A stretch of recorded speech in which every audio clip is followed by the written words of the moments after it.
Welcome, everyone. Good evening. Welcome to the Arthritis Foundation's educational event as part of September's Pain Awareness Month.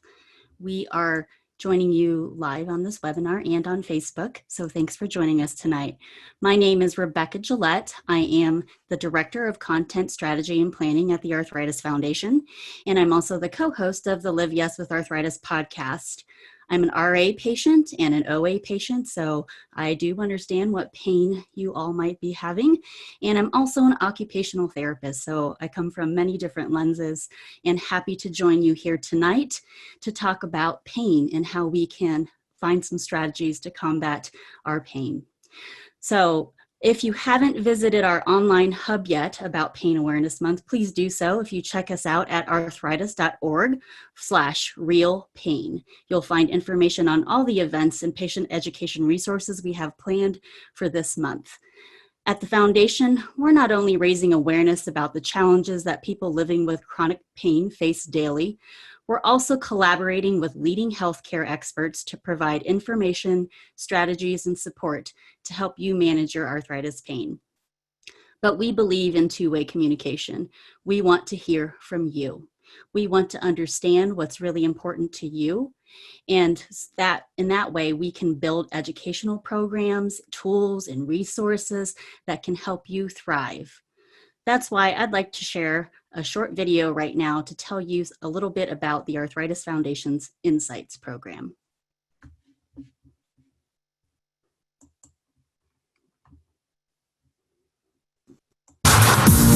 By taking part in the Live Yes Insights Assessment, you help change lives today, including your own. And you help change the future of arthritis. It takes just 10 minutes or less to share your experience and make a difference. Answer simple questions, like how often you felt arthritis pain in the last week. Ongoing insights data from people like you will lead to new resources that ease daily life. Your insights show what kind of support you need in your community. You improve the healthcare system. You focus researchers and others on top priorities. You'll make more research funding possible, leading to new groundbreaking treatments. The power is in your hands to change things now and for the future. This is your opportunity to change the future of arthritis.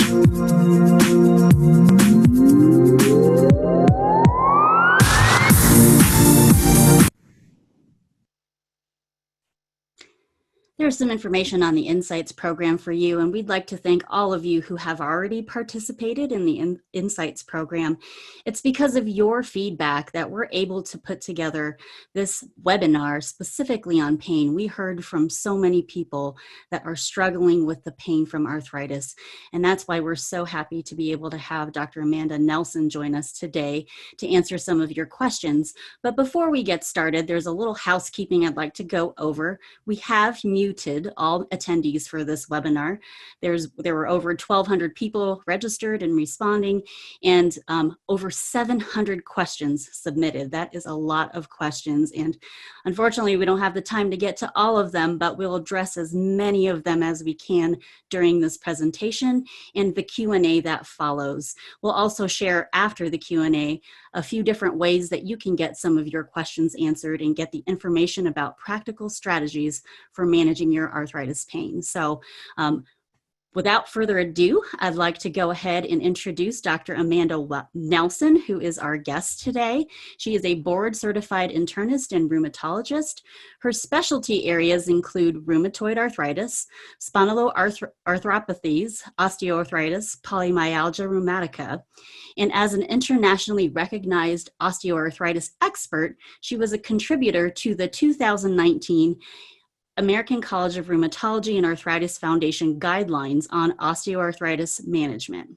She understands both the challenges and the best strategies for managing arthritis from her experience working directly with patients, both in a clinical care environment and also in doing her research. So welcome, Dr. Nelson. Thank you so much for taking the time to join us today. Great. Thank you, Rebecca, for that nice introduction. And thank you very much to the Arthritis Foundation and everyone that I've worked with on that team to help get this started and frame it so as to be the most useful for the participants. So I hope that it is, and there should be plenty of time for questions. I don't anticipate any issues with that. So just to confirm, is everything looking okay before I keep talking? Looks Perfect. like it. It looks like we're good to go. All right, thank you. So our objectives today are to think about osteoarthritis in particular, that being my area of greatest research interest and clinical interest and expertise, and how osteoarthritis really is a serious disease. There's an entity called secondary OA that we'll talk about a little bit as well. We want to think about how we interpret the American College of Rheumatology guidelines for osteoarthritis management, the broader evidence and how that relates to arthritis in general and the pain from arthritis regardless of type. We're going to consider the relevance of those guidelines to other musculoskeletal pain conditions, which I know a lot of the questions had to do with that. And we're going to try to understand the evidence around some of the more controversial therapies, so things that maybe weren't agreed upon or didn't have the same level of evidence.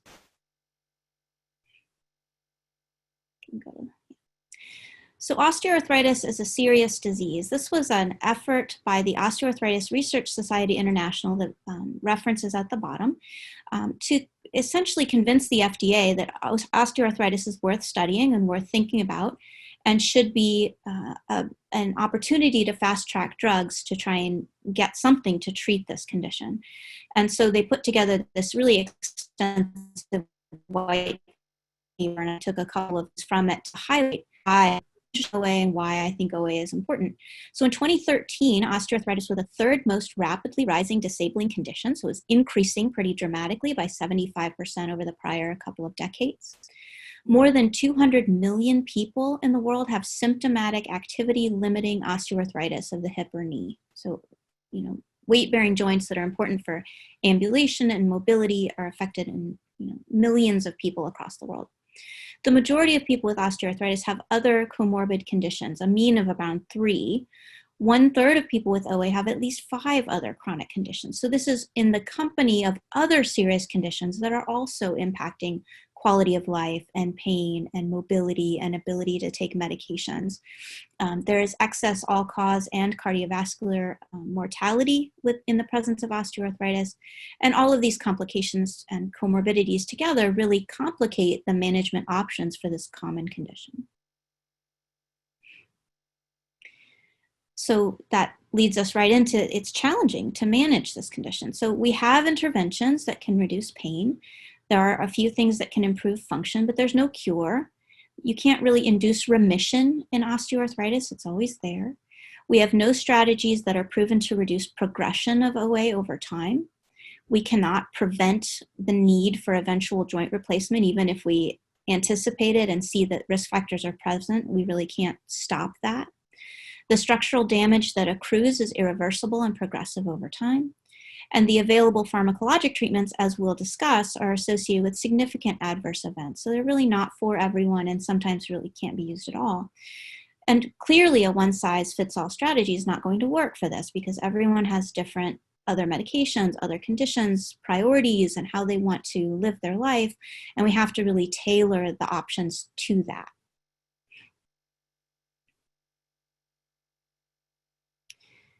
And I was, at the first, when I made this talk, it was all about osteoarthritis. And we talked about folks with the AF maybe having RA or other kinds of conditions. And so I thought, well, maybe someone will say, well, I don't have OA, so this doesn't apply to me.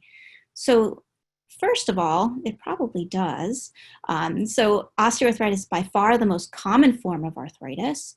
It can coexist or come along after other inflammatory types of arthritis. So we think of things like RA and gout as being very inflammatory, really red, hot, swollen joints. If that goes on for a long time, that inflammation can damage the joint. And over time, you really have pain related to the damage, which is due to secondary osteoarthritis, rather than pain due to ongoing active inflammatory arthritis. Degenerative spinal disease, so degenerative disc disease, all sort of manifestations of osteoarthritis in the spine and the back. Osteoarthritis increases with age. So maybe if you're a younger person, sorry, my internet's out a little bit. If you're a younger person, you might not have OA, but as you get older, if you have inflammatory arthritis, you're at greater risk for developing osteoarthritis. And a lot of the therapeutic options that we'll talk about really are generalizable. They're not specific to OA because there aren't any specific interventions for OA, but they're more things that can help with symptomatic management of a painful joint disease, which probably a lot of the people on this call do have. So when we think about the OA guidelines in particular, and the reference will be on a future slide here in a minute, we assume a multimodality approach. So there's really no case in which one therapy is going to solve this problem. So we're going to use a lot of different things. We're going to use them at different times. We're going to adjust our approach over time. We want to account for the beliefs and preferences of the patient. So some people have a goal to return to competitive sports. Some people have a goal to walk to their mailbox. Some people have a goal to stand up from their chair without pain. Some people want to take medicine or don't want to take medicine. So there are a lot of different sort of interpersonal features to this that we want to account for as we're developing a plan of care. We want to consider the general medical status. So how healthy or unhealthy is the person? What's the status of their other conditions? Do they have access to things that we might want to recommend?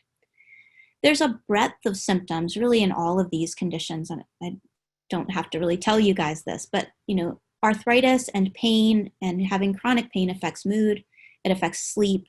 The pain levels fluctuate over time. How we cope with that pain is different for different people. So there are a lot of things to really think about before you make a lot of recommendations to a patient. And these guidelines are, at their base, additions to what we call usual care, which is defined in the paper and is really over-the-counter NSAID, so people just as needed, a little bit of ibuprofen or that sort of thing, and acetaminophen. So that's the background for the guidelines, and what we talk about is really in that context. So this slide has the reference at the bottom there. It's from January. And there's going to be a couple of slides like this that I'd like to walk you through. So on the left side of the slide, we see physical, psychosocial, and mind-body approaches. This is something that you sometimes see called non-pharmacologic approaches to therapy. And when we were developing these guidelines, we really thought that that was not the ideal terminology. We don't want it to be not something. It is something, and it's good. And a lot of our really best evidence in osteoarthritis is for these not medication interventions. So that's really what the left side of the screen is getting at. The side is the pharmacologic approaches that we'll talk about. And then across the top, we see hand, knee, and hip. These were separated because a lot of times the clinical trials only focus on one of these sites, or maybe it's only applicable to one of these sites. So you'll notice that the bars are under the 3 joint sites for both the physical and psychosocial approaches and also the pharmacologic approaches. And then the color is important as well. So the darker green is something that was strongly recommended. So this is an intervention that has a good evidence base, it has low risk, it has clear evidence of benefit for patients, and the predominance of the literature really supports the use of that for that body site for osteoarthritis. Conditionally recommended means that there's a less robust body of evidence. Maybe there's some disagreement in the randomized controlled trials, and some of them are more, really high benefit, and some of them have little benefit, or sometimes there's more risk, and so the risk-benefit ratio is not as clear. So perhaps, we didn't want to strongly recommend it because it, might not be good for everyone. So there's a lot of reasons why something might be strongly or conditionally recommended. Same thing will come when we get to the not recommended strategies. Doesn't necessarily mean that they're not good for some people, they wouldn't work for some people, et cetera, but this is sort of how the guidelines are formulated. And then we'll talk about several of the aspects on this later. This is the figure version. There's also a tabular version. So we're going to see this same information several different ways to hopefully clarify kind of how this all works. So the strong recommendations, so these are things that had randomized controlled trial data that was pretty much in agreement, that all showed good efficacy, either low risk or reasonable risk given the benefits, and not a lot of controversy. So exercise, physical activity is a very strong recommendation across the board for all joint sites in osteoarthritis, and really for arthritis in general. This is something that keeps our joints healthy, it keeps the cartilage hydrated, it keeps our body weight down. There's a lot of good things about physical activity and lack of sedentary activity. Other things that were sort of felt to be of essentially no risk and likely benefit were self-efficacy and self-management. So these are things like we're doing right now. We're talking about osteoarthritis and what it is and what it means, giving people tools to manage their pain. Those things there's not a lot of randomized controlled trial data for that, but it's just kind of general good practice, and everyone really agreed upon that in the guidelines committee.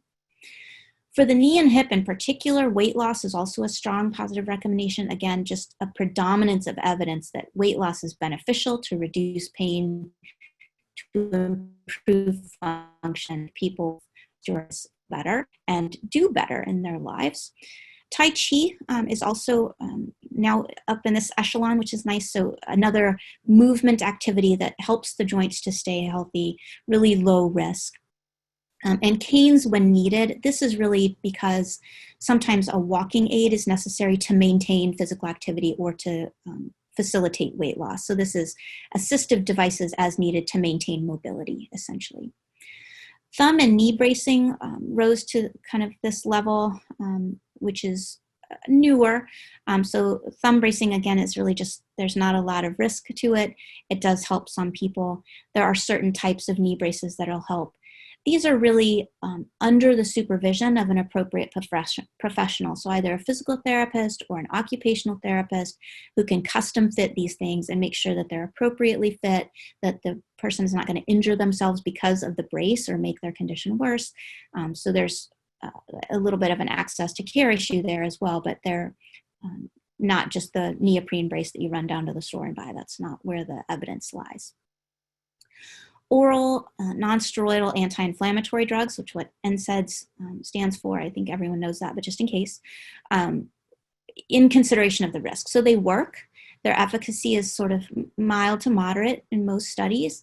They do have risk to the gastrointestinal tract, so GI bleeding and gastritis and ulcers, those kinds of things, and also long-term risk for elevated cardiovascular risk, which unfortunately also comes along with other comorbidities and other types of arthritis. So we don't want to enhance an already increased risk by adding oral NSAIDs. So that's why, it's sort of a back and forth about, discussing that with the patient. What are your goals? What are your other risk factors? What is the status of those conditions? But oral NSAIDs do work, so they're still recommended because of their efficacy. Topical NSAIDs also work pretty well.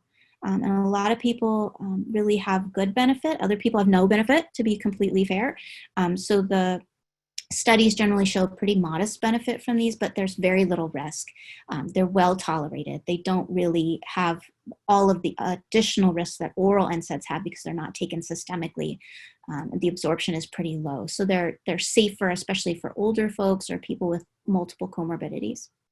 And then intra-articular corticosteroids. So people think of this as cortisone shots or steroid shots.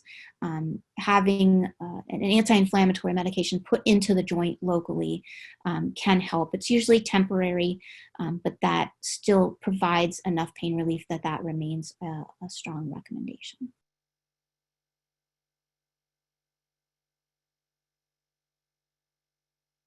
So like I mentioned, really keep all musculoskeletal pain. So I wanted to give you this reference. It's a couple years old, but this is a Cochrane review. So this is a group that performs large systematic reviews and meta-analyses. They try to assimilate a lot of evidence and then distill it down to a very simple message. So this one included 21 reviews, 300 studies, 35,000 people with arthritis of various types. They had low back pain or neck pain. Some had fibromyalgia. And they looked at really any kind of exercise. So it's lumped together a little bit. So aerobic, strength, flexibility, balance, yoga, and found just a general overall favorable effect on pain severity. So people said their pain was reduced and their physical function was a little bit better not dramatic, but really few adverse events. So a mild to moderate sort of benefit, really little risk, sort of regardless of what type of arthritis the physical activity was being aimed at, and what type of physical activity was being undertaken.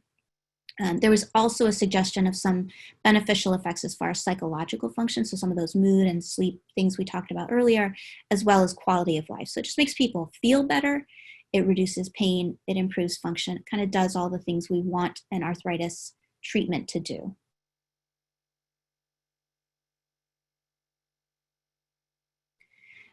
And weight loss is also really beneficial. So this was a similar study in a different journal. It's also at the bottom. This was a review of 15 studies with almost 5,000 participants, again, with a variety of painful conditions, not just osteoarthritis. And a loss of around 10 pounds resulted in less pain. And this was a clinically relevant but small difference. And it was also associated with a 50% reduction in diabetes risk and an improved lipid profile. So again, trying to manage both the osteoarthritis or the arthritis pain, as well as all the concomitant comorbidities that come along with it, without making anything worse. And so physical activity and weight loss both benefit all of those things and don't have a lot of risk with them. So they're really good management options.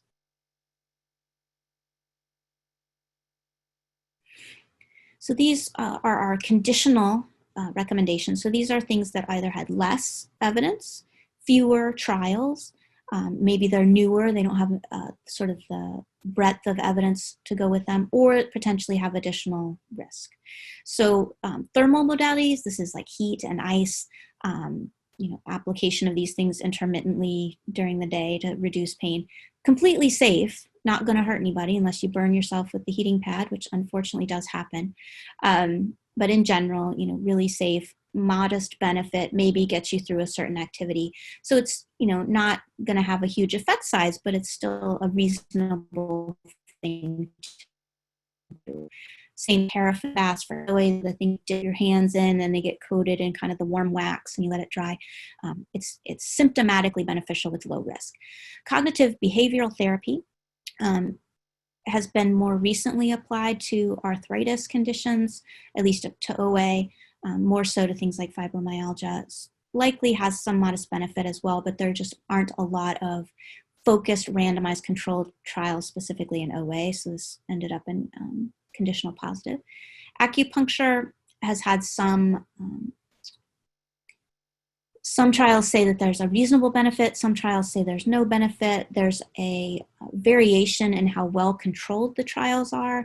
So trials with a very good control arm where there's sham acupuncture and needles are placed, but they're just not placed in the right spots compared to the standard of care acupuncture, versus trials that put needles in and then have a control arm that has no needle puncture, show different levels of effect. So there's a little bit of a mixed evidence picture for acupuncture. That's why it's in conditional, but it's still likely beneficial, likely modest if you can access it, which is another challenge.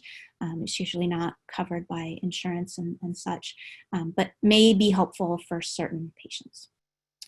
Taping, balance, and other braces. So we mentioned some braces that are highly recommended. Other braces you can think of are sort of in this bucket of probably haven't been studied that well and specific, might help some people. And yoga is kind of like acupuncture. It's just the trials are hard to do, and having a big trial that shows a large effect is just less likely. Topical NSAIDs sort of more generally, chondroitin and intra-articular steroids for hand OA. So we talked about them earlier for large joints, for hip and knee, they're strongly recommended. A little bit less for hand, but again, hand is just not studied as much as some of the big joints. The issue with acetaminophen, which used to be one of our strong recommendations for osteoarthritis, is really a very small effect size. So the more studies that are done and sort of cumulative evidence over time shows a pretty minimal benefit for acetaminophen. And then there certainly is risk there, both from acetaminophen alone. So maybe you're taking arthritis strength Tylenol at home, and then you get a prescription for something else that has some Tylenol in it for a cold or something.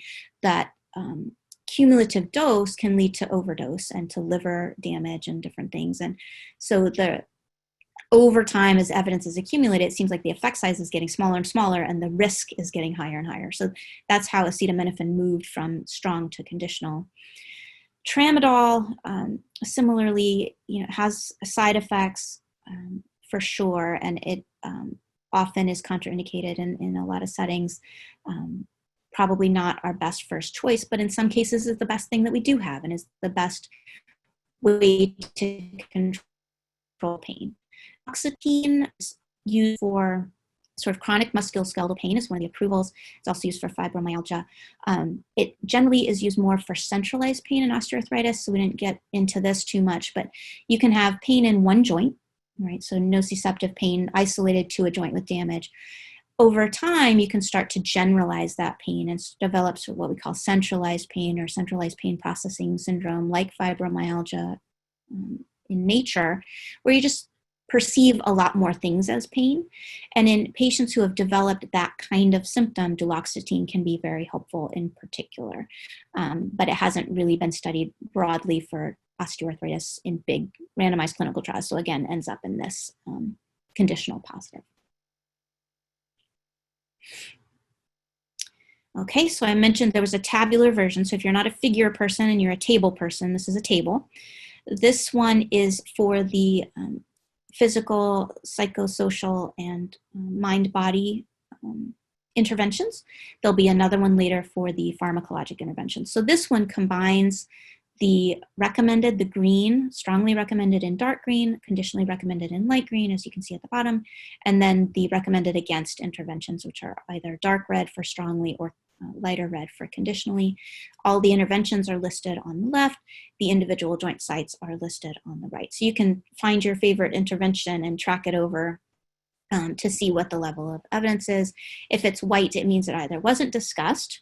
So the framework for how these are discussed is there has to be a clinical question. So is intra-articular steroid for the knee better than no intra-articular steroid for the knee for patients with painful osteoarthritis? This is the kind of question you ask. And so if you didn't ask, can I use a patellofemoral brace for hand OA, then that's going to be white. So it's either a not relevant clinical question, a clinical question that wasn't felt to be important, or there was absolutely no evidence for or against or in any way interpretable. So those would be things that would be listed white in the table. Okay, so we're going to move on to the not recommended interventions. Same setup. We have our physical, psychosocial, and mind body on the left, our pharmacologic on the right, and our joint sites along the top. And here we're looking at dark red is strongly recommended against, and the light red is conditionally recommended against. So this does not mean there was no evidence. This means there was strong evidence to say that the intervention should not be used, at least in the opinion of the voting panel and the through the whole process. So this means that there was substantial evidence in randomized controlled trials, meta-analyses, other high quality data to say that these things should not be recommended for most people with given conditions, so like knee osteoarthritis. So TENS has been studied. This is transcutaneous electrical stimulation, used a lot for back pain and a little bit less so for OA pain. The evidence, so on a population level, when we do clinical trials, the evidence suggests that this is not beneficial. Now, that does not mean that someone somewhere does not have benefit from this. So these are not to say that they should, never ever be used by anyone ever, but as a general recommendation for most patients with osteoarthritis, this is not a useful recommendation. So that's kind of how to frame these. And then the light red ones, again, just have less evidence or unclear risk benefit. So things like manual therapy, a lot of manual therapy is in combination with something that is recommended. So like physical therapy and physical activity with manual therapy sometimes it's a little bit hard to sort out, but it didn't seem like manual therapy really added benefit. Massage therapy was not studied particularly well. Modified shoes, unfortunately, although it seems like should work, really have had a lot of negative studies to say that they don't benefit, and there's a fair bit of cost and effort involved in getting that done. So that's sort of how things end up in this category. For the medications, it's a little more clear. So, medications go through pretty standardized randomized controlled trials, and we can really say, yay or nay after several of those are done. And for the top ones here that are listed in dark red for everything, they've been tested, there have been clinical trials, and they just don't work, unfortunately. So bisphosphonates, glucosamine, we can talk about some more. Hydroxychloroquine, methotrexate, anti-TNF, so things like etanercept and adalimumab, IL-1 receptor antagonists. These are all things that work in rheumatoid arthritis and more inflammatory arthritis. The thought was that perhaps they would have some benefit, at least in osteoarthritis. They really did not. And we will talk more briefly about platelet-rich plasma and stem cells, so I won't go into those. Chondroitin, same kind of thing as glucosamine. Intra-articular hyaluronic acid, we will also discuss again in a minute. And then sort of goes on from there. I added a slide based on the Arthritis Foundation folks' feedback about fish oil and vitamin D. So we'll talk about a lot of the ones that are in the sort of conditional borderline kind of group in just a minute.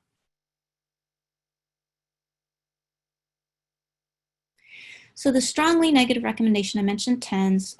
A lot of these I talked about. And for some of them, there's a challenge where there's some publication bias, which means that it's thought in the research community that a lot of positive trials, a certain thing were published, and maybe a lot of negative trials were not. And when we can get some of those results, we see that there's really a lack of efficacy. So some things are in that bucket. I mentioned the fourth bullet here about the RA medicines not really working. And then we'll come back to PRP in just a minute.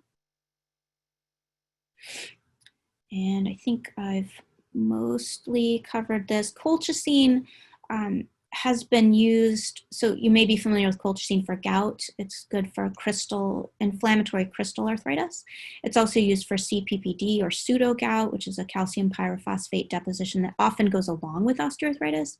So again, colchicine for standard sort of osteoarthritis clinically is probably not going to work. But if there's CPPD involved or pseudo-gout attacks or something else, then colchicine might be a good adjunct. So don't take it as these can never be used, but rather the evidence for the bulk of patients is probably that they don't have a lot of benefit.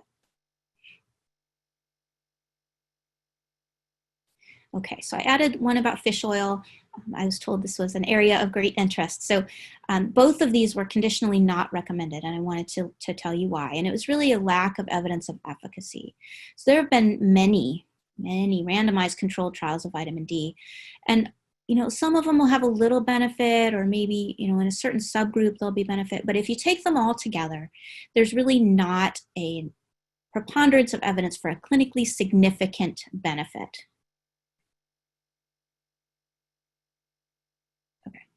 Okay, that's a question. We'll come back. Can we go back to the fish oil slide? Thank you.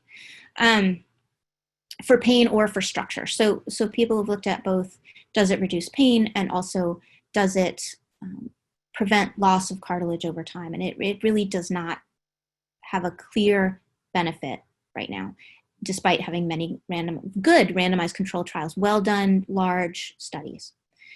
There have been a lot of studies of fish oil for rheumatoid arthritis, for more inflammatory types of arthritis, and I took this from a large review of those that again found no clear significant benefits. There really haven't been as many trials in osteoarthritis, so I think we don't necessarily know, but what evidence we do have suggests that there's likely not a sort of clinically relevant benefit, and so that's why those two things were not recommended. They're low risk, like no one's they're not going to harm you to take. They're just unlikely to significantly benefit your osteoarthritis or your arthritis pain.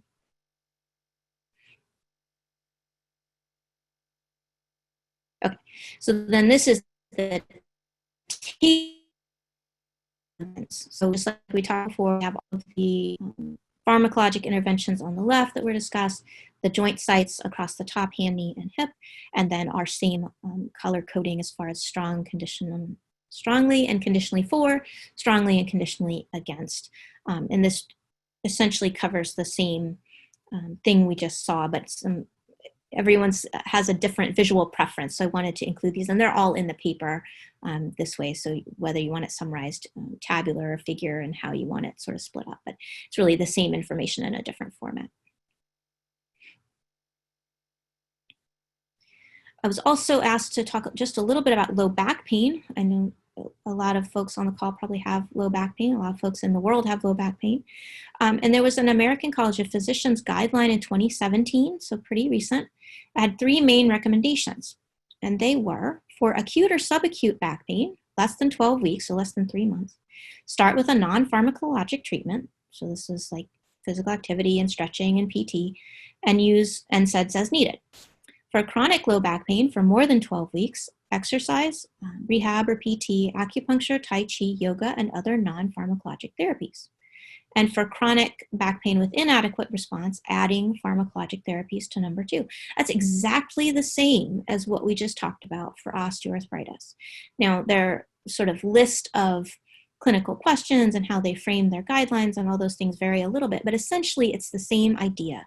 It's to try to use physical and psychosocial and mind-body kinds of interventions that have very low risk and are likely to be of benefit first, to use pharmacologic interventions or injections or these kinds of things as adjuncts to get those other things working, and to manage the pain with the combination of the 2 things. It's the same for low back pain as it is for osteoarthritis, as it is for chronic musculoskeletal pain.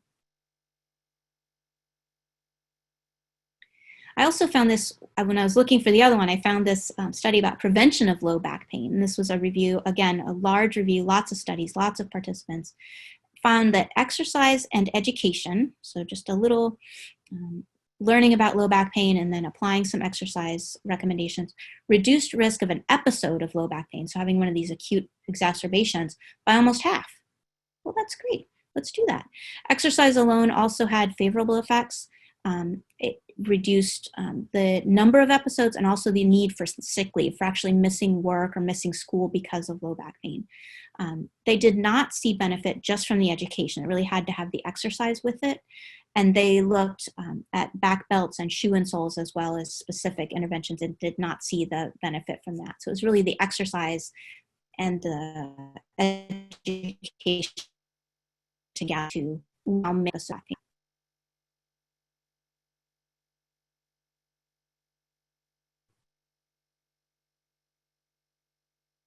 Okay, so now we're going to talk a little bit about some of the more controversial things. So,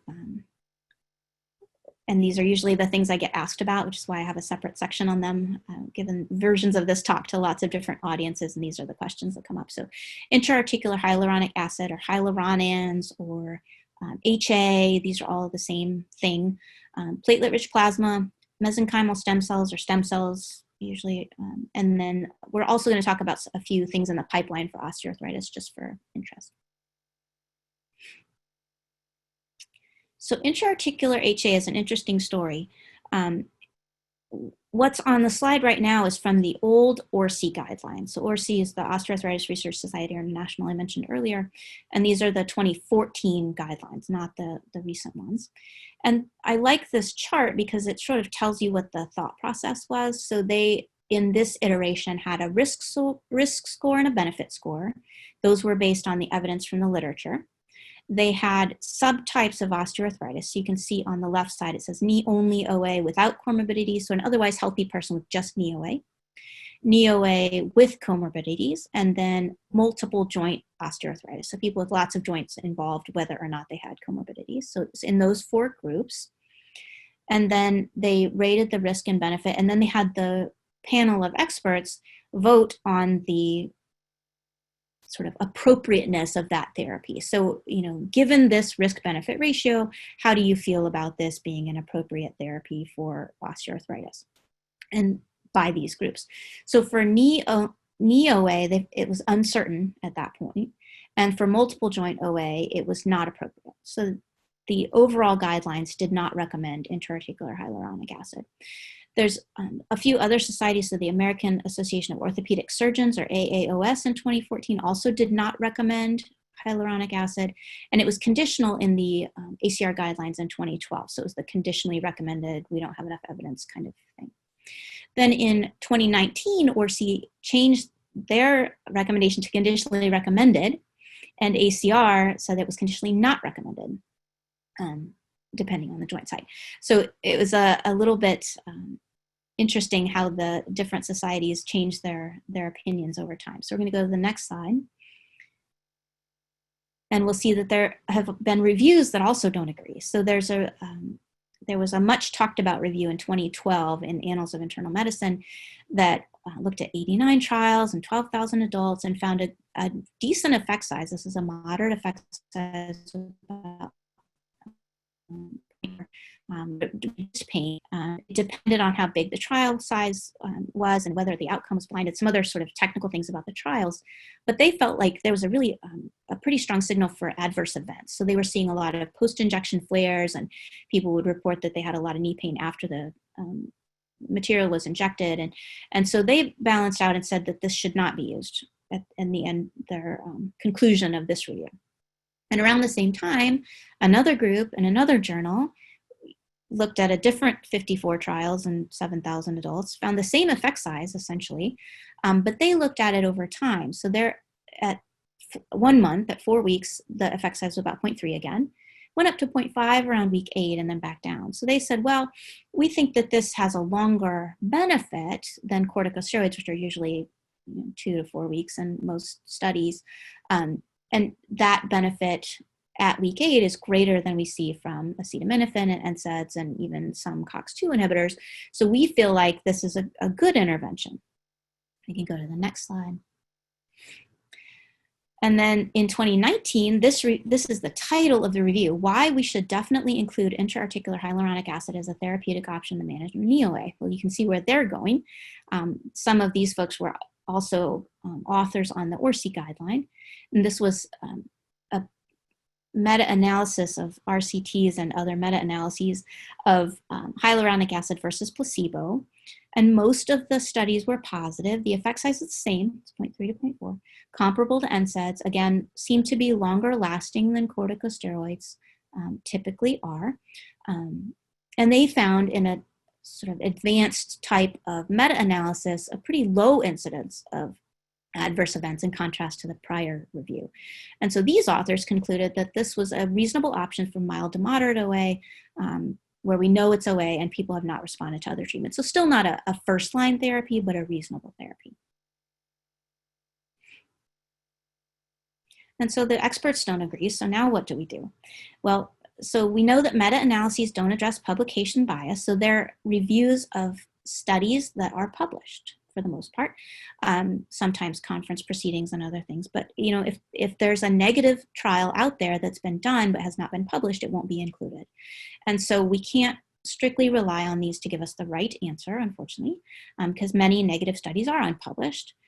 There's some ongoing concern among academics in particular that some of these positive studies are industry funded and maybe there's some some kind of bias going on in there. We certainly can't assess or deal with bias in a randomized controlled trial by meta-analysis. We're essentially just pooling results. So we're not fixing anything. We're not addressing any of the challenges that might have existed in the original trial. HA is pretty expensive. It can be time consuming. There are single injection versions, but a lot of them are multiple weeks. If you're doing both, doing 2 days a week for weeks or something, that can be pretty resource intensive. There's a lot of geographic specialty related and personal biases, as you can tell just from the reviews I showed you, and those are the reviews I picked. Someone else would pick different ones. There's a lot of them. It's used for many conditions. It's really best studied in OA, though, so I think our best opportunity to make an educated determination is based on the OA literature. And so where I come down on that is it's likely places as a reasonable second-line option. So if someone's responding fantastically well to topical NSAIDs and physical therapy, they don't need this. If someone is doing horribly and they're already on the schedule for a joint replacement, then they don't need this.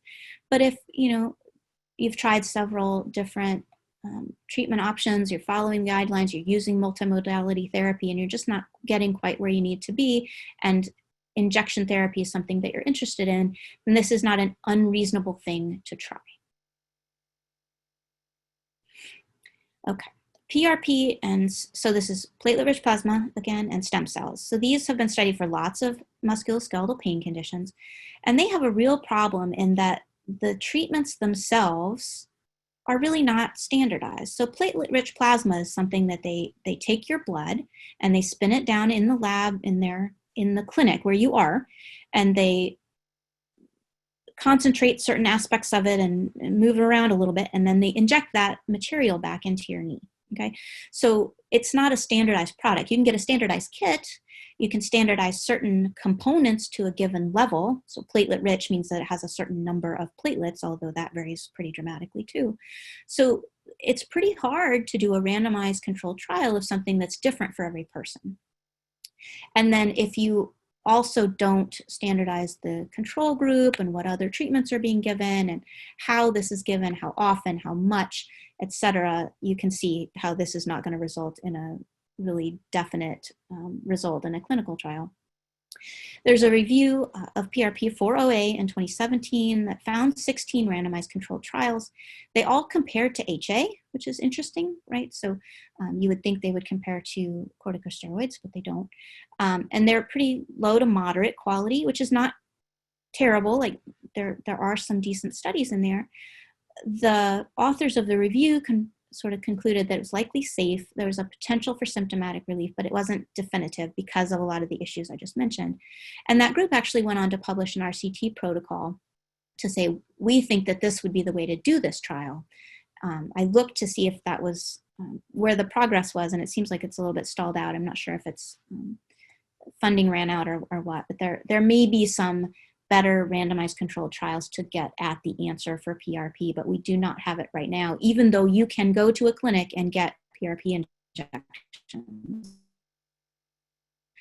I think next slide, I'm talking. Go to the next one.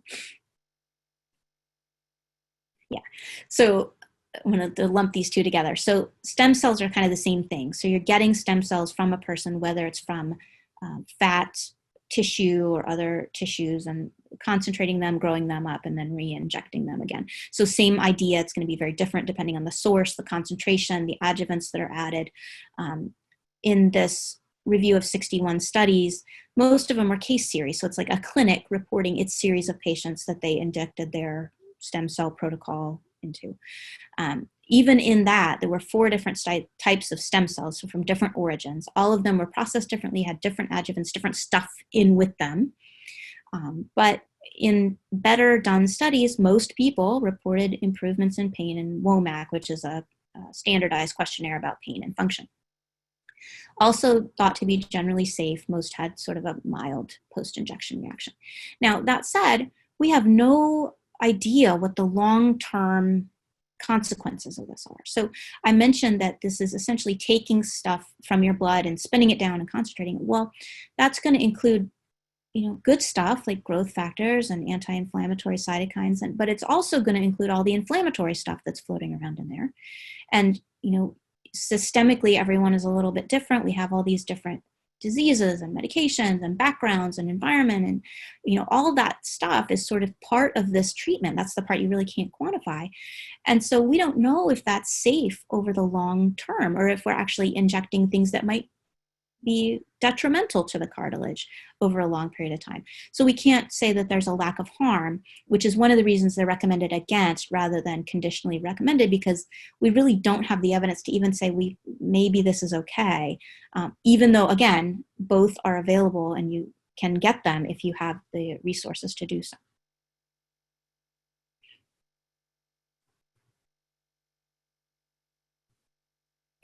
I was also asked to mention briefly CBD, so cannabis products.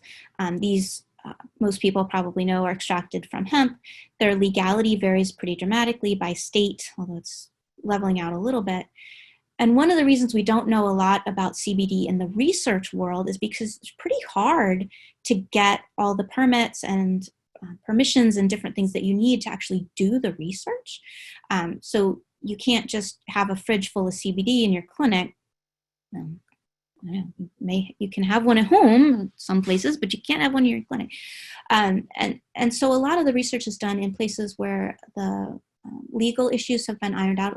Canada has started to put out a lot of research studies about CBD and these kind of products, but really there aren't randomized controlled trials available. There are some animal studies, which are what preclinical means. So that's like applying stuff to cells or giving it to mice and this kind of thing. Seems like it might be promising, but data. And as I'm sure you know, and as you can find out at the link at the bottom, which is from the AF, they're not regulated. And the fact that they're not regulated, one, means you might not be getting what you think you're getting. And okay, that's fine. But it might have other stuff in it. So you can have, lead or arsenic or other contaminants in there. There's just no regulatory body that's overseeing that. And so that's really my concern with them is a safety concern, because of, we've seen contaminated supplements and we know that this happens. And so I think that's the hesitancy that a lot of us have, in addition to not really having evidence that it's worth it, because we don't know that it necessarily has a big benefit. Okay, so very briefly, this review ended in 2018 for the osteoarthritis ACR guidelines. So certainly there are some other things that are in development, although none of them are quite to where they would have been included anyway. You may have heard of anti-nerve growth factor, which is a monoclonal antibody that's also being studied in low back pain and cancer pain, some other things that really targets the pain itself. It has no effect, certainly no beneficial effect on structure. There have been some issues that it might have a negative impact on structure, but it's supposed to reduce the symptoms, and that's really the goal. There are some other issues we don't have time to go into, but that's likely to be approved sometime in the next couple of years. Spriframin is the opposite. It affects structure, but doesn't seem to affect function, and it's a fibroblast growth factor agent. It's in phase 3 trials. Loricivivant is a Wnt inhibitor, so it has to do with joint metabolism, and it's also in phase 3. And then there are a bunch of things that are in earlier stages. So phase 1 and 2, small studies, safety studies, looking at either OA or musculoskeletal pain. A lot of depending where they start, they'll then go into low back pain or other things. So a lot of these things are going to spread out into other areas if they do get approved for osteoarthritis.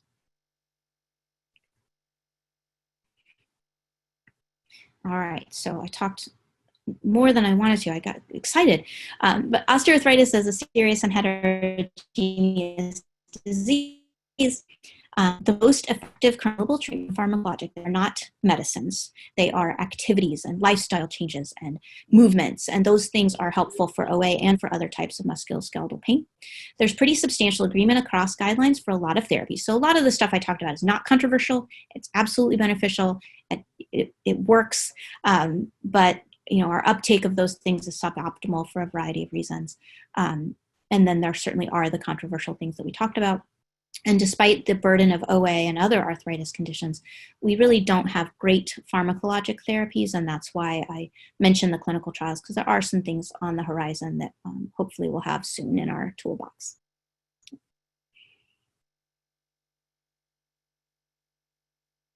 And thank you.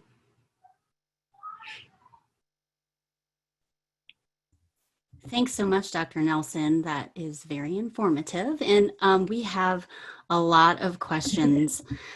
So when people registered, they were able to submit questions. We have people posting questions in the chat and on Facebook. We're going to try to get to as many as possible. So at the end of the webinar, we'll provide some information about ways that you can continue this conversation through our Facebook Live event coming up on September 24th or on our website. So let's get to some questions if we can. If you're up for it, Dr. Nelson.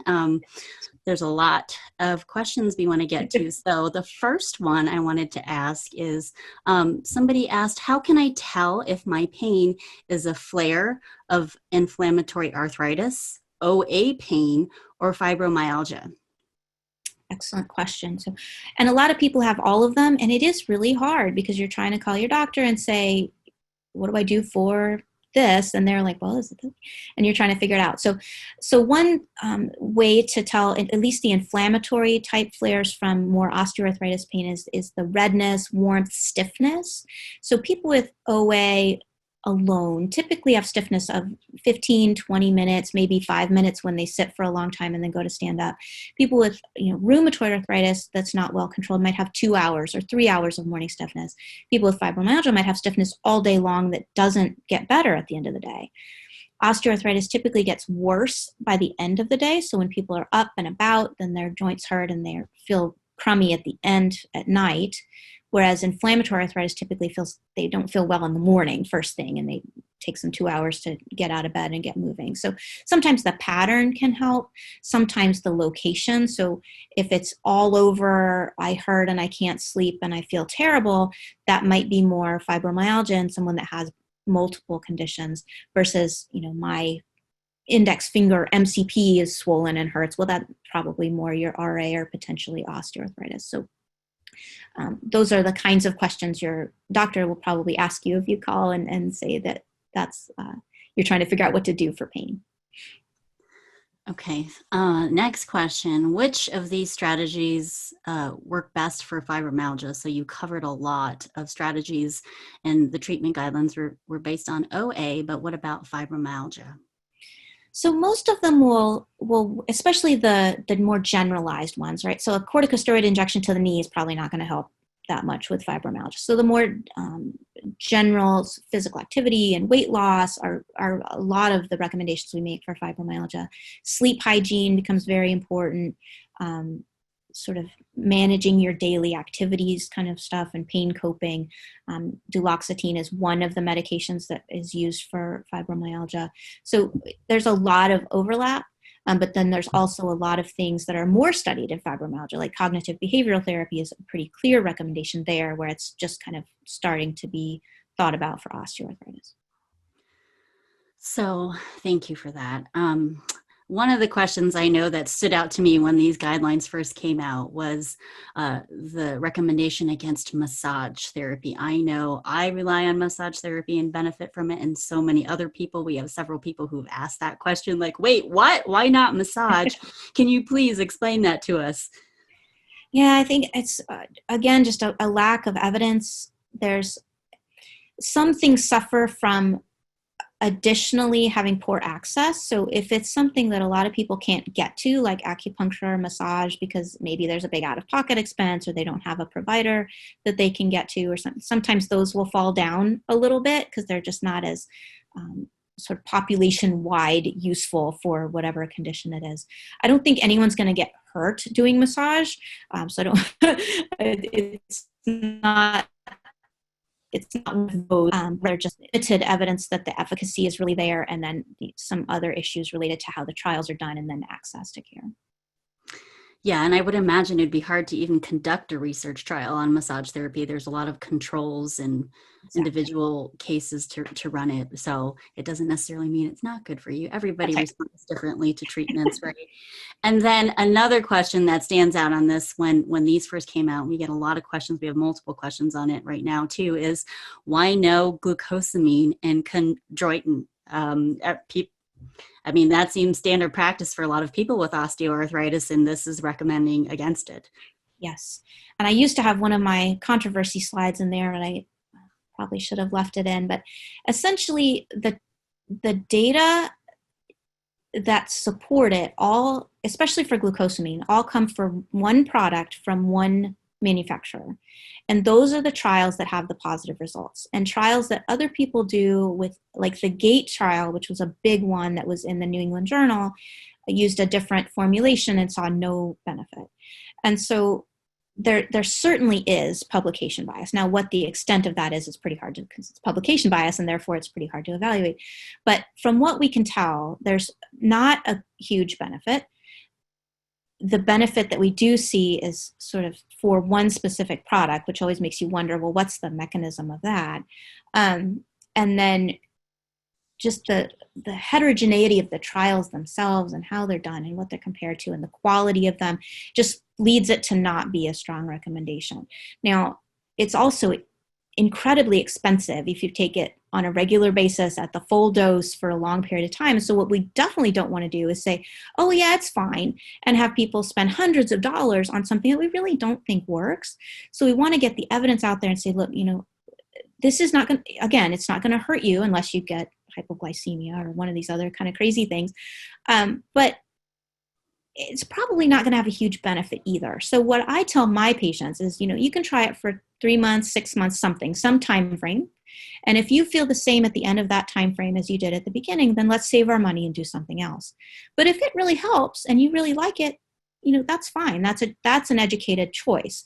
But, just based on the evidence, it's pretty hard to say that either of those are going to have much of a benefit. Unfortunately, I mean, that would be nice. Now, there is a movement to study them very briefly, as altering the microbiome. So there's a lot of work in research, not just in the world of medicine at large, about what we eat in our gut, we process, and what are there. And it's possible that some of these nutraceutical kinds of things might alter the microbiome in some sort of beneficial way, but those are very early studies. So it may be that we come back around to this sometime later with a better approach and a better understanding of how they might work, but right now they're pretty hard to recommend. Okay, and that kind of falls on the trend right now of turmeric, right? So everybody is seeing turmeric everywhere for treating your joint pain. What are your thoughts on that? Yeah, same general idea. I mean, I'm sure there's an expensive one. It's a little more affordable for the most part. So I think people, if they want to try it, it's not quite as big a deal.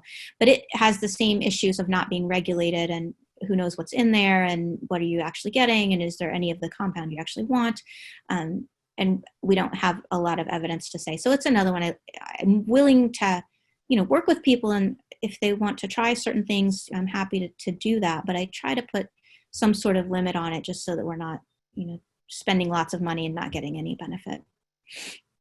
Yeah, and based on the information you shared with us today, physical activity and exercise are the most strongly recommended treatments for managing osteoarthritis pain.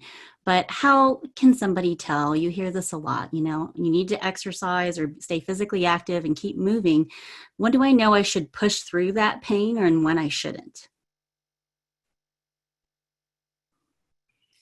Yeah, so a lot of times when I'm advising people, I'll say, well, first of all, you have to start slow. So if you've been on the couch for 6 months, right, and you just haven't been moving, you're not going to go walk 2 miles tomorrow. And so I have in my electronic health record, I have a prescription for walking, and I can change the parameters on that. And sometimes I'll change it to 5 minutes, 2 days a week. Okay, so stand up from your chair for 5 minutes. You have to sort of start from where you are. You can't sort of leap ahead and start from where you really want to be. So that's the first really important thing, because the way that I see this happening a lot is people try to do too much right away. They get in a lot of pain and they say, well, I can't do that, and then right back down. And so this sort of idea of graded exercise, of building little bits on exercise over a long period of time to get up to some goal, which might be 30 minutes, 3 to 5 days a week, is the way to avoid that sort of cycle of having more pain and being less active, and then gaining weight, and then being less active, and then having more pain.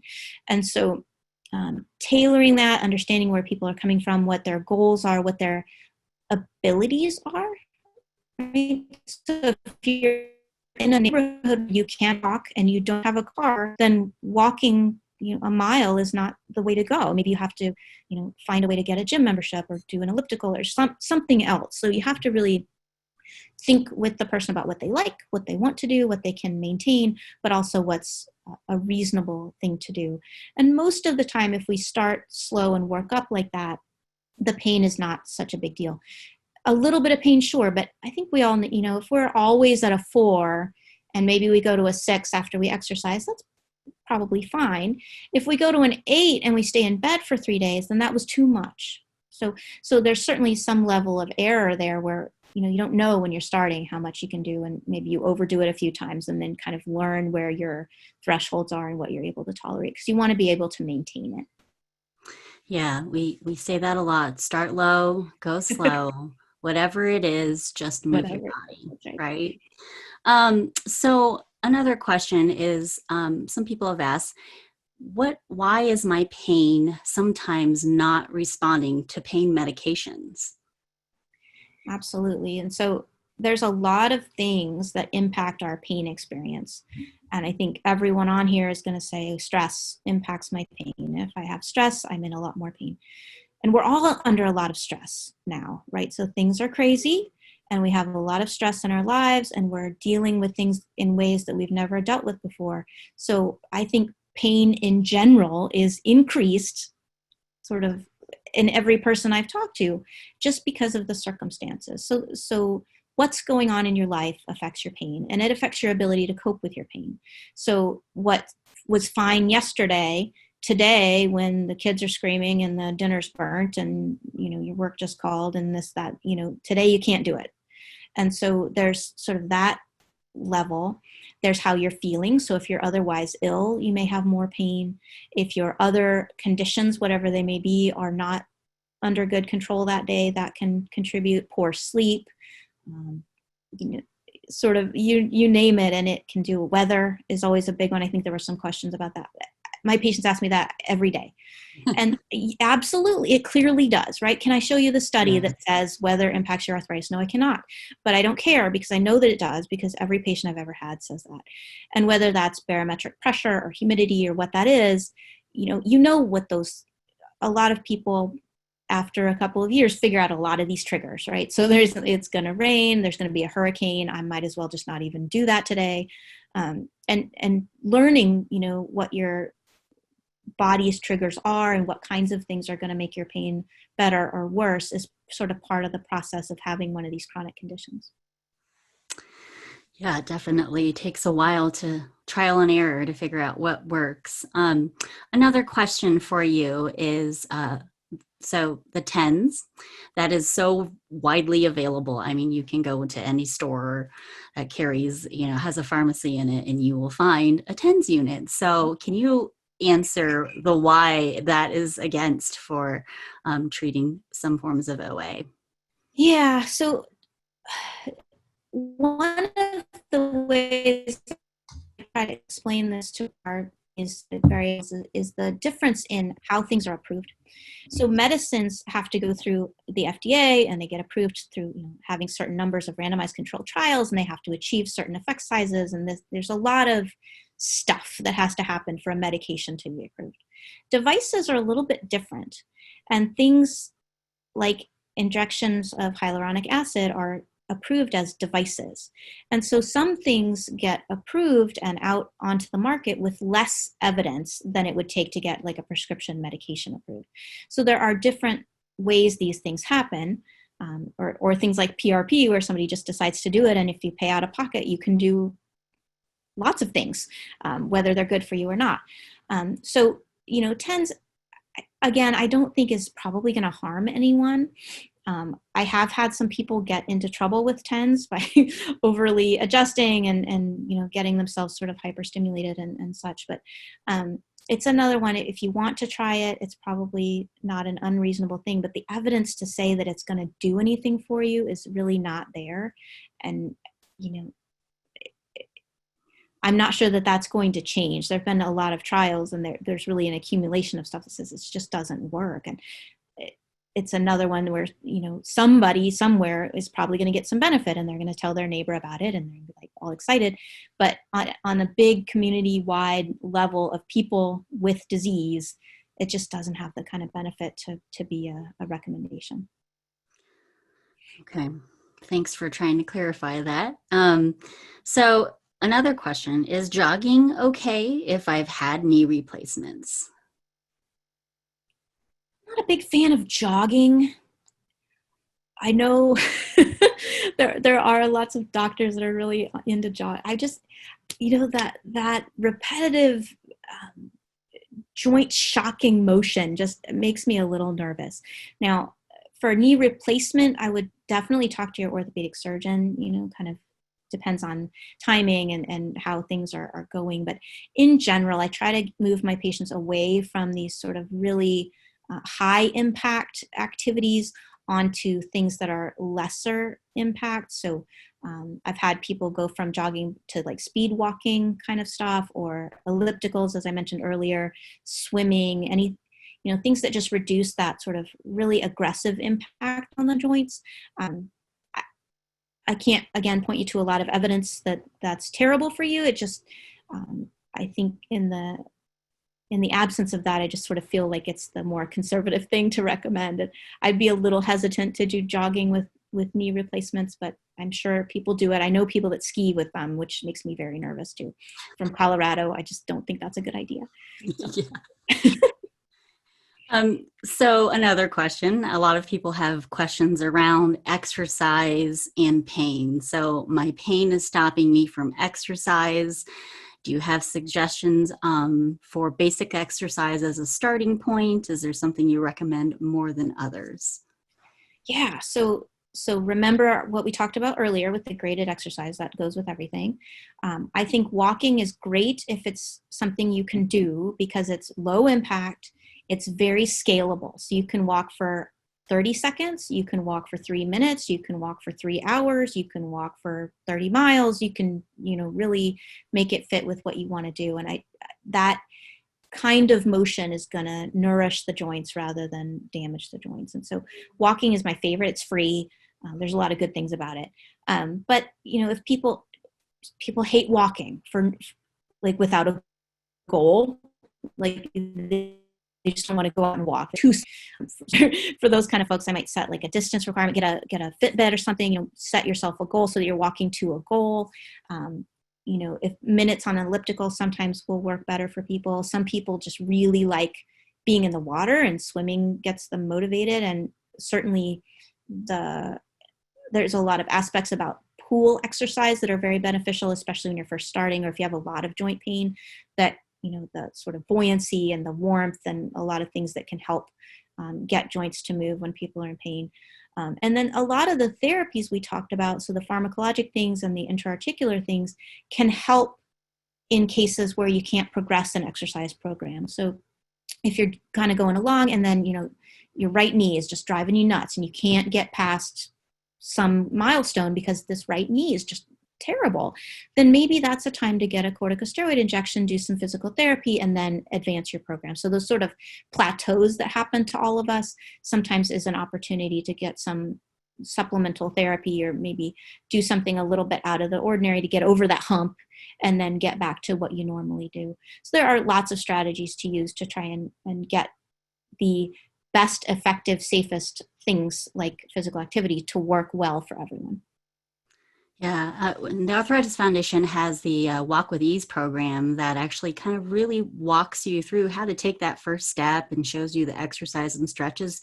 Just start out with those first and then move toward, like you said, low and slow. Maybe it's just walking a lap inside the house and then you build up to outside around your block, that kind of thing.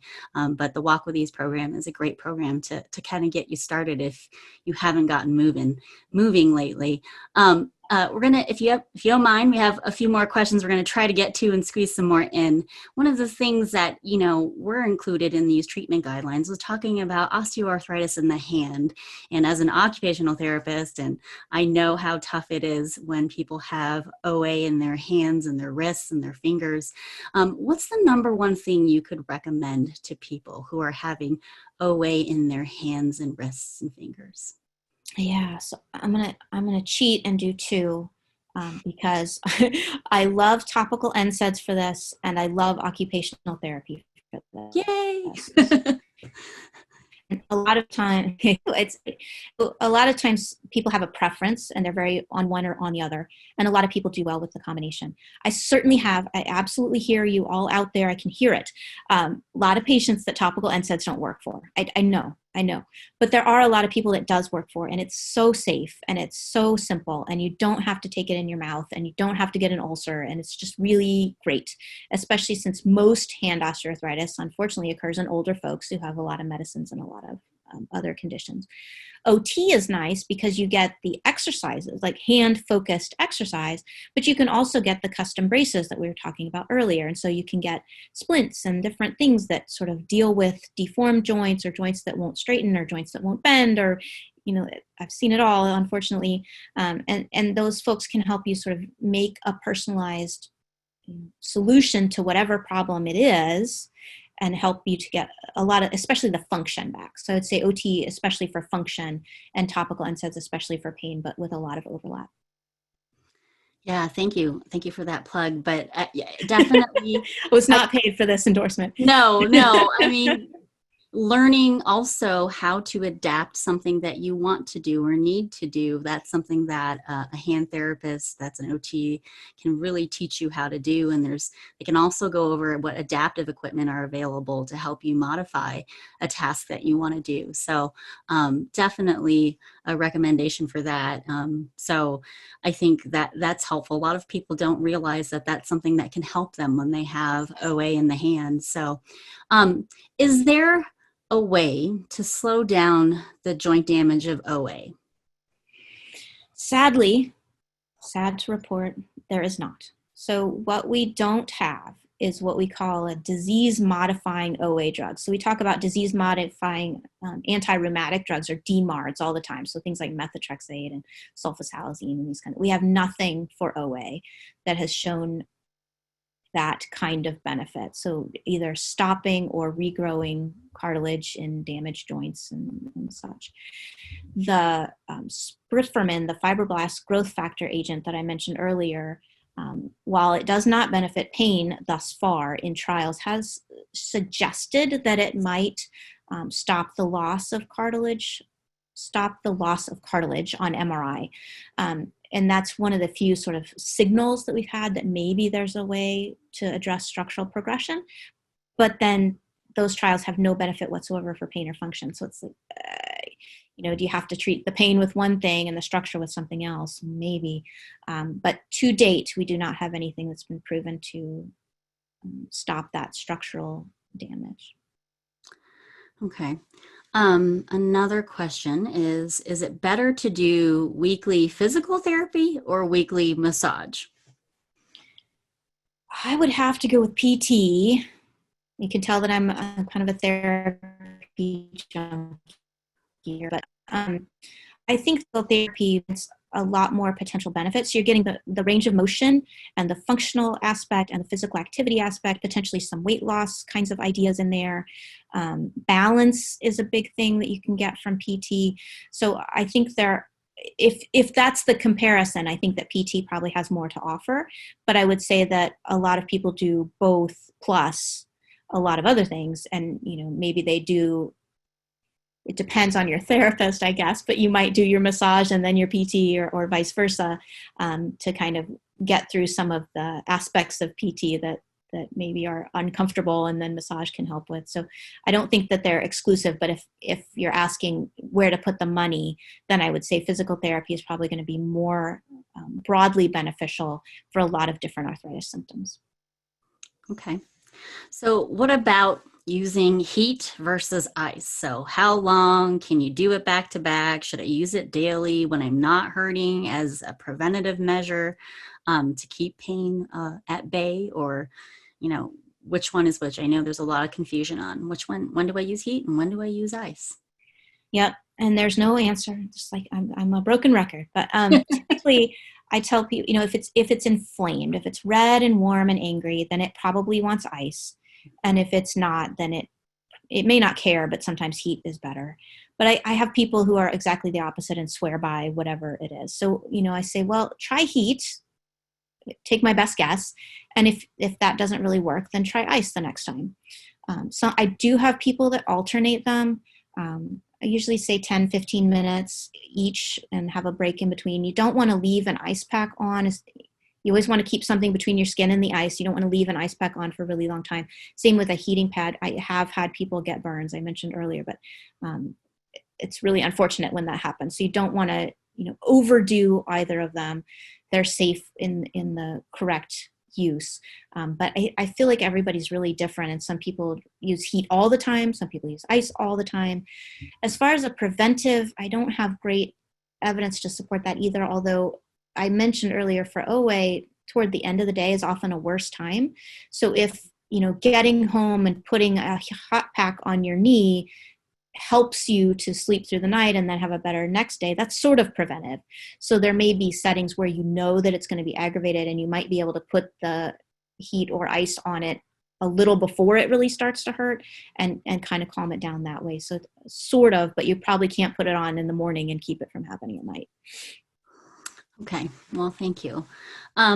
Another question that we have, always have questions on, right, about arthritis is diet. So, what are the most important foods to avoid or to eat? Is low carb diet or specific foods I should avoid to help with the pain? Everybody wants to ask that diet question. So, general thoughts. You get the same answer, which is no, not really.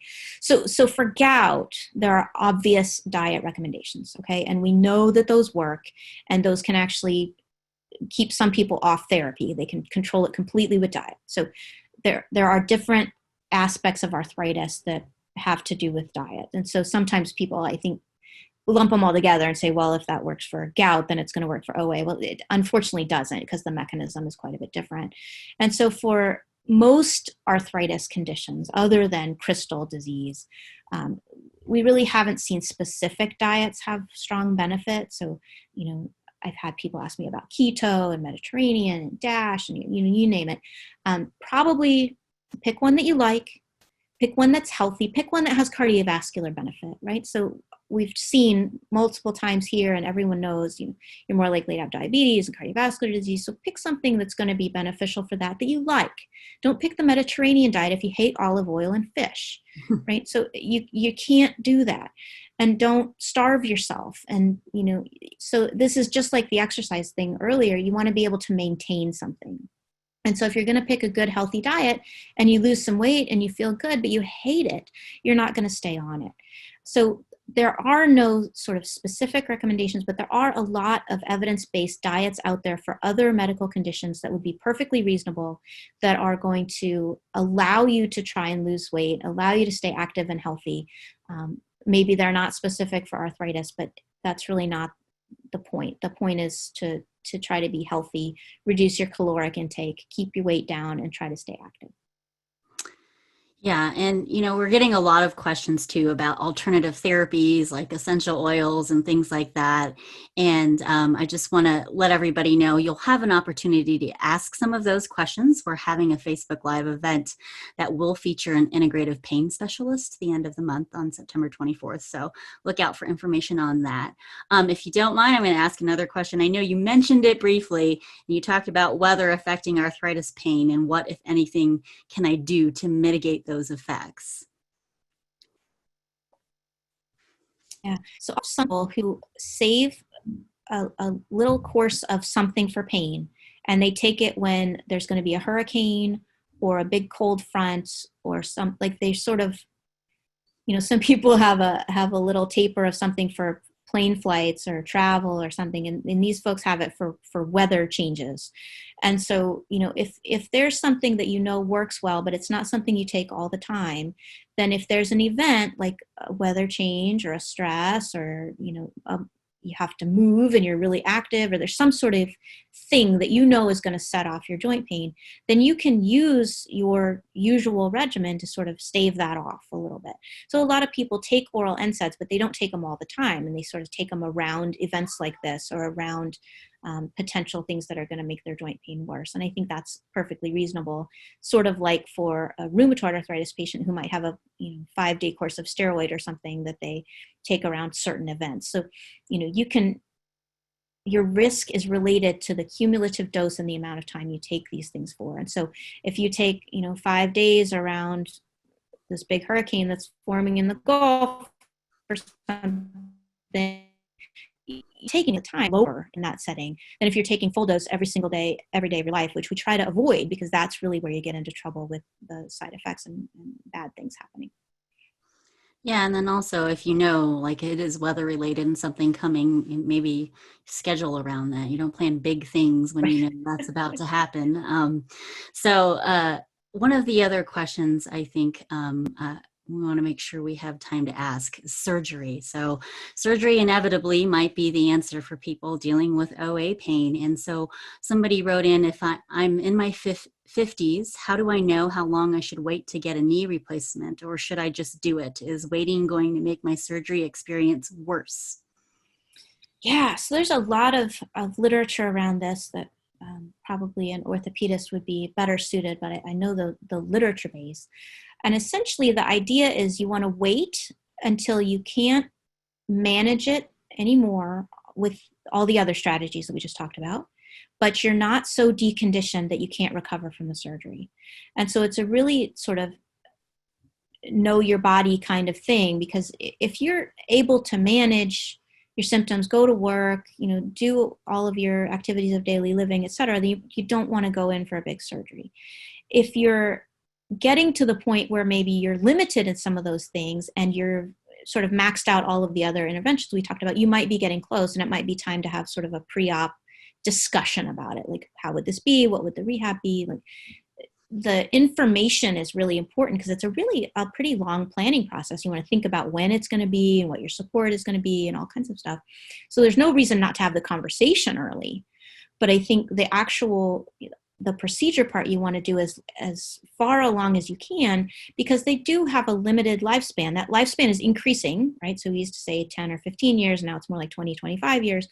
You don't want to have a revision if you don't have to, because the issues around a revision surgery are more complex than those around the initial procedure. But if you're still, up and around and able to rehab, then you're going to have a better surgical outcome than if you wait so long that you've been in a wheelchair for 6 months or something like that. Then it's a much higher uphill battle to go with. So I would say if you're at the point where you're thinking that you might need a joint replacement, that's really the time to talk to an orthopedic surgeon, talk to a physical therapist, think about what that would look like for you. And then that will give you a lot more information as far as, okay, well, when in my life does that need to happen? And I've had 80-year-olds have knee replacements. They're healthy people. They've been really active their whole life. Their weight's perfectly normal. They don't need it till they're 80. And I've had, 30-year-olds with bad inflammatory arthritis get joint replacements. And, you can make it work, but you want to really think through how that fits into your life as much in advance as you possibly can, because that's going to improve the whole process. All right, thank you. So another question, a lot of people with osteoarthritis might have OA in their spine. What can I do for back pain when I first wake up and last thing before I go to bed at night? Yes. So very similar to what we talked about. I find that a lot of people benefit from stretching in bed. This is true for back, shoulders, knees, lots of things. If you can you wake up and you think, oh no, and you take a deep breath and think through some of the stretches, maybe the home exercises that your PT gave you, some of the things that make your back feel better when it's aggravated, and do them before you even get out of the bed. It doesn't take that long. And that can a lot of times alleviate that for sort of like feet on the floor thing that happens in the morning that's not very pleasant. And same thing at night. You can do stretches before you go to bed and sort of get things loosened up, get them to where they can be their best before you go to bed, if bedtime is a bad time. It's also a place where you can use, your pain medications or NSAIDs or things, but you probably want to minimize that if it's an everyday thing, right? So if this is something you deal with every single day, then you're back in the, taking full dose NSAIDs twice a day, every day, forever is not something you want to do. So if stretching or heat, keeping the heating pad next to the bed and using that first thing in the morning, taking a hot shower, doing 5 or 10 minutes of just walking around, that kind of thing sometimes will alleviate that sort of first thing in the morning hump that you have to get over. Well, you talked about taking a medication for a long time. One of the questions somebody had is their concern over that. I'm concerned about rotating different pain medications for years. What safety advice can you give me? Which pain meds are the most effective and least harmful? Ones that don't interact with blood thinners? Yeah, so there are several situations that are very tricky with other medications, blood thinners being one of them. Antibiotics sometimes can be as well. And there's a digoxin, there's a bunch of them, but there's a lot of interactions. There's a lot of things that you don't want to be taking together, and it limits the options quite a bit, just like all the other stuff we talked about. So if you've had peptic ulcer disease, you can't take, NSAIDs. So topical things are good in that setting, obviously, if you can find something that works. So we didn't mention capsaicin, but that's, out there, the pepper oil kind of diminishes the substance P and reduces the pain that you feel. So there are other topical things that you can do. The NSAIDs that are topical can still be used if you're on blood thinners because the systemic absorption is really low. Same thing for chronic kidney disease. Heat and ice, this kind of stuff. All the physical activity and weight loss things we talked about are fine. But a lot of times you do get limited. There are not that many pain things that, as far as medicines, as far as pills that you can take. And most of them are related to each other. So you're not going to get completely away from side effects by switching to a different one. So I have many patients where they're a good option. And we're doing a lot of this other sort of non-pharmacologic or topical kinds of things because they're really not able to take the oral medicines either because they did for a long time or because they've developed comorbidities that limit their use of those things in ineffective doses, right? There's no point in taking 325 of Tylenol and you just don't take it if it doesn't do anything. And, you don't feel like you can take enough because of the safety issues. Yeah, definitely always just talk to your doctor and keep that line of communication open, right? One thing we haven't asked about was somebody asked, I heard cortisone injections can cause other issues, perhaps some internal damage. How often can I get one safely? And what about epidurals? Yeah, so the issue with joint injections of corticosteroid is the cartilage inside the joint. So epidurals are a little bit different on that. And the facet joints are similar. So a facet joint is similar to a tiny knee. It has a synovial joint and a capsule and cartilage and everything. So it's sort of similar. But the epidural injections that go, in the thecal sac are different. And I'm probably not the person to answer that question. But as far as injecting corticosteroids into the joint, the concern is over time that can damage the cartilage itself. And so there was this is probably related to a study that was published in JAMA a year or two ago. And the issues with that trial are several. But what they did is sort of scheduled every few months inject steroid into a knee, whether the person needed it or not. So it was, you're going to get this many doses over this 2-year period, no matter what is going on, which is not really how we do it in clinical practice. And if you do that and you very carefully and accurately measure the cartilage volume inside the knee using advanced MRI, then you can see that there's accelerated cartilage loss in the people that get the corticosteroid. Now, that's not the first evidence of that. The reason they did it was because there's animal evidence and some other things that sort of suggest that these things are not healthy for the joint over the long term. But we're not usually using them for the long term. We're usually using them for temporary relief, those sort of plateaus we talked about earlier, getting people through difficult times or, times where they have to be more active or something. And we just want that temporary boost. But in answer to the question, we generally do not do it more than 3 or 4 times a year. Some doctors are more on the 3 or more on the 4 side for the same joint, right? So it's really the repeated doses into the same joint. So if you're doing a right knee and a left hip, that's that's different. And then, if you just keep doing it all the time, then probably you're going to need to have some discussions about other options that you might use. But, I had a couple of people that did like once a year injections for a while, fine, that's fine. And that may delay their need for joint replacement just because they're not having those kinds of symptoms. But it's very individualized. It's probably, it's not something you want to do 5-6 times a year, every year in the same joint over and over again. That probably would damage the cartilage. But these very intermittent as needed kinds of injections, we still recommend, we think are okay. It's one of the few things we have, in moderation, like anything. Right. One of the things too that people have asked about is what is the difference? How is bursitis and tendonitis related to osteoarthritis? A lot of people might have one of those along with their OA, or how is that related? Yeah, I think it's hard to say that the process is exactly the same. I think they're sort of true and unrelated. You can get bursitis and tendonitis, et cetera, with inflammatory arthritis or without any of these things and sort of coexist. But a lot of the risk factors are very similar. So injury and overuse and these kinds of things can contribute to all of the above. The interventions often are pretty similar. So they're often a mildly inflammatory process. So bursitis implies a lot more inflammation than is usually there, but there's some. And so things like NSAIDs and local injections and things work for those kinds of issues as well. So they're sort of shared risk factors probably is the most of that relationship. Okay. I think we have time maybe for one or two more questions, if that's cool with you. One of the questions that I didn't get to yet, several questions about sleep and the pain interrupting my sleep, and any suggestions you might offer. Yeah, so it's a really common thing, and the reason it ended up in sort of the preface of the ACR guidelines was because all of the clinicians in the room were like, this is really important.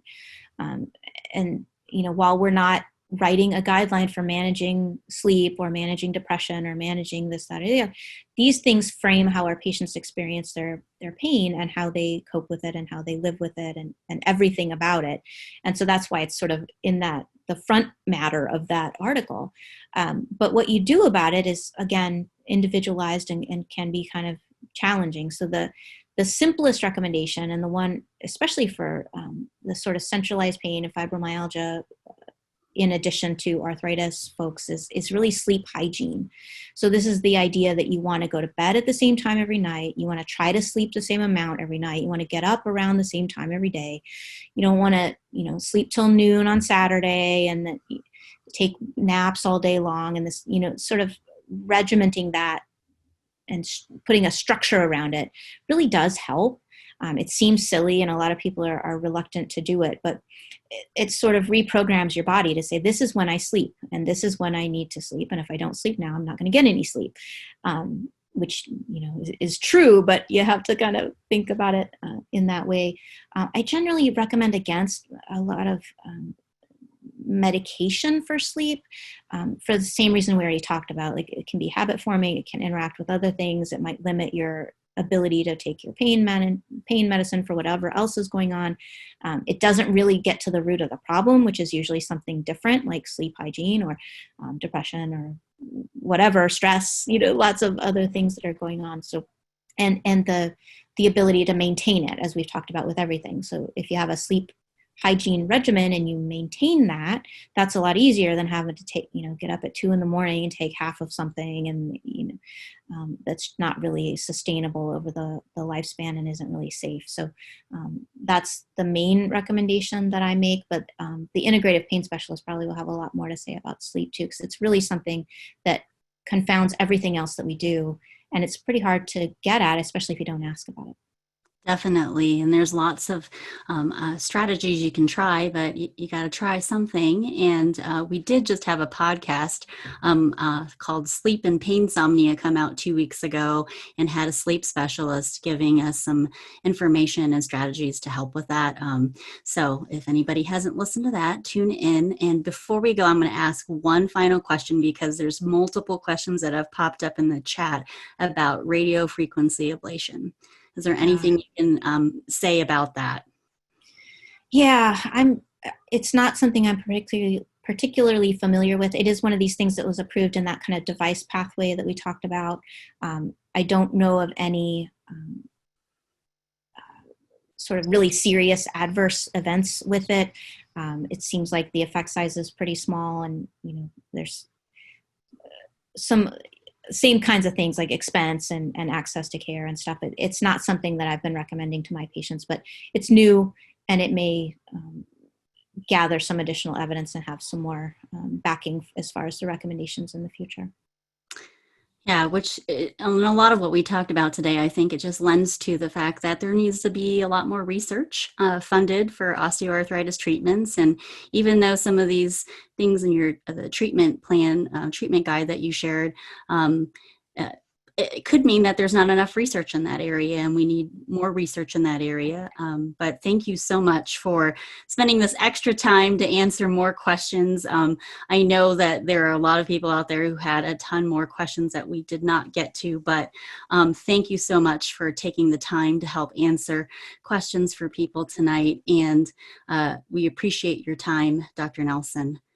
joining us tonight. Thank you very much. Just want to remind everybody that if you visit our website at arthritis.org/realpain, we have all of these upcoming events and ways to connect with others living with arthritis. We have multiple patient education events happening, practical strategies for arthritis. Facebook Live event is on September 24th from 6 to 7 p.m. Eastern Time, which is, we were mentioning a couple times during the webinar today. And we'll have an integrative pain specialist from Johns Hopkins. We'll have a pain psychologist from Mayo Clinic and the chief science officer for the American Council on Exercise joining us. So join us on that Facebook Live event to get a lot of your questions answered, especially when we're talking about alternative therapies. Tune into those podcasts I just talked about. The Sleep and Painsomnia one a couple weeks ago. Yesterday we had one come out on taking control of back pain.